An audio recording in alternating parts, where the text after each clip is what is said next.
I ain't ever lie. So because someone doesn't say good morning to you and they're of a different complexion, tone, skin tone or whatever, or race from you, that doesn't mean that they're racist. It could be that they're having a bad morning, not a morning person, bad hair day, hungry, didn't hear you, okay? Just because someone dislikes your pics or videos on Instagram, Facebook, or YouTube doesn't mean that they're bad mind, or as Americans call it, they're a hater. Yeah, it could be they're having a bad day. Not a morning person, not an evening person, not a person, just not a person's person.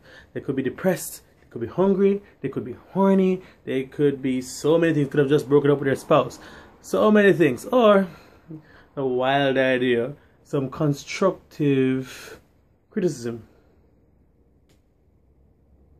Nah, what am I kidding? They're just haters. I ain't ever lied though.